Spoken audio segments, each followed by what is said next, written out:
Hello everyone, welcome back to my channel. कैसे हो आप सभी? आई एम श्योर कि आप सभी लोग ठीक होंगे। तो चलिए हम लोग आज का वीडियो स्टार्ट करते हैं।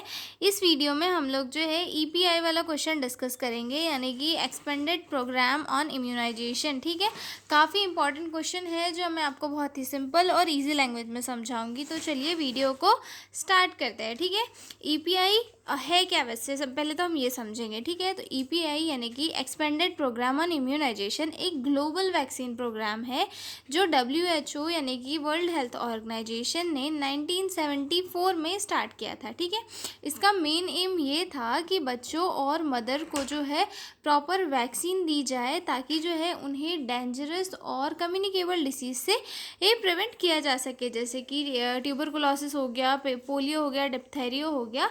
इन सारे डिसीज से प्रेग्नेंट वुमन और न्यूबॉर्न बेबीज़ को बचाया जा सके। सिंपल वर्ड में अगर मैं बताऊँ तो ईपीआई जो है एक ऐसा प्रोग्राम है जो prevention is better than cure के प्रिंसिपल पर काम करता है, जिसमें जो है टाइम पर इम्यूनाइजेशन देकर जो है डिसीज़ के होने से पहले ही उसके प्रिवेंशन के लिए इसमें जो है वर्क किया जाता है। ठीक है, बाद में जो है ईपीआई को रोक दिया गया और इसे जो है एक्सपांड करके जो है यूपीआई के फॉर्म में बदल दिया गया, जिसके अंदर जो है ज़्यादा लोगों तक ज़्यादातर वैक्सीन्स पहुंचाई जाने लगी। ठीक है, तो चलिए देखते हैं ईपीआई है क्या। इंट्रोडक्शन से, EPI the Expanded Program on Immunization is a global initiative launched by the World Health Organization in 1974 to ensure that all children receive protection against vaccine preventable disease. ठीक है, एक्सपेंडेड प्रोग्राम ऑन इम्यूनाइजेशन या फिर EPI क्या है? एक global initiative programme है जो world health organisation के द्वारा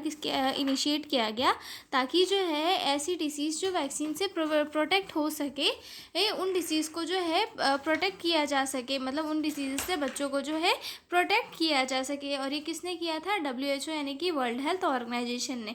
ठीक है, मतलब इसका मेन एम क्या था कि जो डिसीजेस वैक्सीन केस से जो है प्रिवेंट हो सकती है, उनको प्रिवेंट किया जा सके और बच्चों का जो मतलब हेल्थ स्टेटस है उसे थोड़ा इम्प्रूव किया जा सके। और ईपीआई कब आया था? 1974 में, ये आपको याद रखना है। ठीक है, अब हम देखेंगे इसके ऑब्जेक्टिव क्या, इसके ऑब्जेक्टिव है क्या क्या, इसे लॉन्च क्यों किया गया था। ठीक है, to provide immunisation to all infant and children, हर एक इन्फेंट को और चिल्ड्रन को जो है इम्यूनाइजेशन प्रोवाइड किया जाए, इसीलिए जो है ईपीआई या फिर एक्सपेंडेड प्रोग्राम ऑन इम्यूनाइजेशन जो है लॉन्च किया गया है। ठीक है, to reduce morbidity and mortality due to infectious disease, और मॉर्बिडिटी और मोर्टेलिटी रेट को जो है रिड्यूस करने के लिए क्या किया गया? ईपीआई प्रोग्राम को लॉन्च किया गया। अब क्या हुआ था उस टाइम पे? बहुत सारे डिसीजेस, मतलब हेल्थ केयर सर्विसेज उतनी ज़्यादा डेवलप नहीं हुई थी, डिसीजेस कम्युनिकेबल डिसीज बहुत सारी थी सोसाइटी में।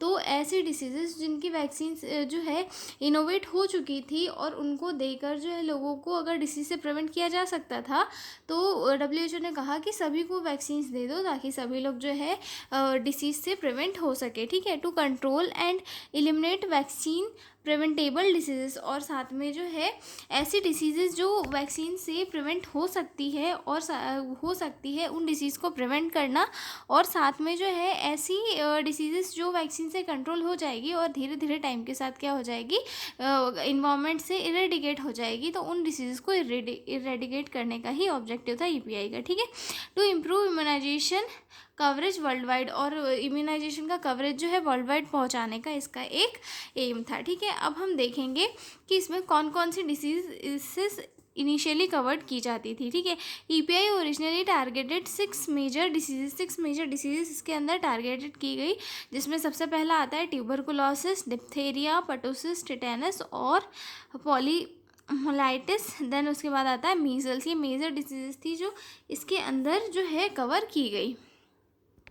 नेक्स्ट पॉइंट आता है हमारा ईपीआई इन इंडिया। अब ईपीआई ने इंडिया में कौन कौन सा काम किया? ठीक है, EPI was introduce in India in 1978, और ईपीआई इंडिया में कब आया? 1978 में स्टार्ट किया। ठीक है, इन 1985 इट वॉज एक्सपेंडेड इनटू वो यूनिवर्सल इम्यूनाइजेशन प्रोग्राम, और इसके बाद में जो है 1985 में इसे जो है थोड़ा एक्सपांड कर दिया गया, जिसे यूनिवर्सल इम्यूनाइजेशन प्रोग्राम के रूप में बना दिया गया। अब यूपीआई क्या करता है, यूपीआई जो है सबसे बड़ा लार्जेस्ट प्रोग्राम बन गया इम्यूनाइजेशन के अंदर, और जो है इससे को मतलब जो हमारा ईपीआई था, ईपीआई को स्ट्रॉन्गर फॉर्म में यूपीआई में बनाया, और यूपीआई जो है हमारा सबसे लार्जेस्ट इम्यूनाइजेशन प्रोग्राम था जो वर्ल्ड वाइड कवर करता था, और सभी को जो है ये इंश्योर करता था कि सभी को जो है ज़्यादा से ज़्यादा वैक्सीन्स लगे और ज़्यादा से ज़्यादा वैक्सीन्स इसमें ऐड किए गए। और आज के टाइम पे जो है यूपीआई मतलब या फिर यूनिवर्सल इम्यूनाइजेशन प्रोग्राम जो है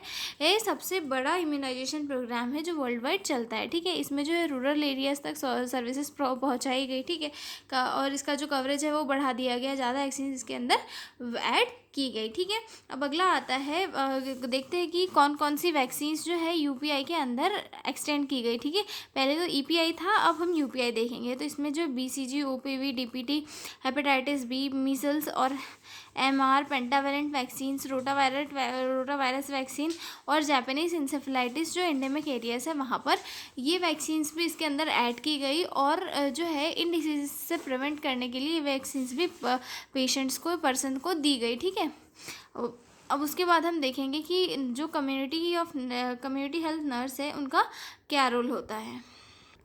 तो कम्युनिटी हेल्थ नर्स का क्या रोल होता है, वैक्सीन्स को शेड्यूल के अकॉर्डिंग एडमिनिस्टर करना, कि हर एक बच्चे को उसकी एज के अकॉर्डिंग, मतलब बर्थ से लेकर उसकी एज के अकॉर्डिंग हर एक मेडिसिन मिले, वैक्सीन मिले, ये इंश्योर करना किसका काम होता है, कम्युनिटी हेल्थ नर्स का। ठीक है, एजुकेट पेरेंट अबाउट इम्यूनाइजेशन, और साथ में जो प्रेग्नेंट फीमेल है उसे भी इम्यूनाइजेशन के बारे में समझाना, पेरेंट्स को ये बताना कि इम्यूनाइजेशन क्यों ज़रूरी है, इससे कौन कौन सी डिसीज़ प्रिवेंट हो सकती है, और अगर इम्यूनाइजेशन नहीं लोग करवाओगे बच्चे का तो बाद में दिक्कतें हो सकती है। सारी चीज़ें पेरेंट्स को एजुकेट करना किसका काम होता है, नर्सेज का। ठीक है, मेंटेन कोल्ड चेन सिस्टम, और जो वैक्सीन्स जो जिस सिस्टम के थ्रू स्टोर होकर आती है कोल्ड सिस्टम, उसको भी मेंटेन करने का काम कौन करती है, नर्सेज। क्योंकि अगर ये ब्रेक हुआ या फिर वैक्सीन्स डैमेज हुई किसी रीज़न की वजह से, तो ये पेशेंट की जान बचाने से ज़्यादा जो है उसको अफेक्ट करने लग जाएगी। ठीक है, कीप इम्यूनाइजेशन रिकॉर्ड, और साथ में ये भी रिकॉर्ड करना कि हर एक पर्सन को प्रॉपर तरीके से इम्यूनाइजेशन किया गया है कि नहीं, मतलब वैक्सीन्स के लिए कोई बच्चा छूटा तो नहीं है, या फिर बच्चे को वैक्सीन लग गई है और उसका जो है अगली बार दूसरा डोज तो मिस नहीं हो रहा है, या फिर एक डोज लग चुका है तो हमें फिर वापस से उसे डोज तो नहीं लगा रहे। ये सारी चीज़ें इंश्योर करना किसका काम है, कम्युनिटी हेल्थ नर्सेज का। ठीक है, conduct outreach and immunisation session, और साथ में जो है आउटरीच और इम्यूनाइजेशन सेशन करवाना भी किसका काम है, कम्युनिटी हेल्थ नर्सेज का। ठीक है, identify and follow up drop outs. ठीक है, और साथ में जो है आइडेंटिफाई करती है, और नर्सेज क्या करती है, आइडेंटिफाई करती है और जो भी ड्रॉप आउट्स है और उनको फॉलो करती है। ठीक है, यानी कि जो बच्चे वैक्सीन से बच गए हैं तो उनको जो है आइडेंटिफाई करती है और वापस से उनको जो वैक्सीन प्रोवाइड करती है। ठीक है, अब हम देखेंगे इम्पॉर्टेंस ऑफ ईपीआई की क्या क्या है। तो सबसे पहले आता है इसमें प्रिवेंट चाइल्डहुड इन्फेक्शियस डिसीज़, बच्चों को जो है इन्फेक्शियस डिसीज़ से प्रिवेंट कराना इसका सबसे पहला काम है। दूसरा आता है reduce infant and child mortality, infant और चाइल्ड मोर्टेलिटी रेट को कम करना भी किसका काम है। ठीक है, help in disease control and eradication. ठीक है, और साथ में जो है डिसीज़ कंट्रोल और इरेडिकेशन में भी काफ़ी हेल्पफुल था ईपीआई। ठीक है, इम्प्रूव ओवरऑल कम्युनिटी हेल्थ में भी काफ़ी हेल्पफुल था, जैसे क्योंकि ईपीआई क्या था, पहला ऐसा वैक्सीनेशन प्रोग्राम था जिसके अंदर लोगों को कम्युनिकेबल और नॉन कम्युनिकेबल डिसीज से प्रिवेंट करने के लिए वैक्सीन दी गई।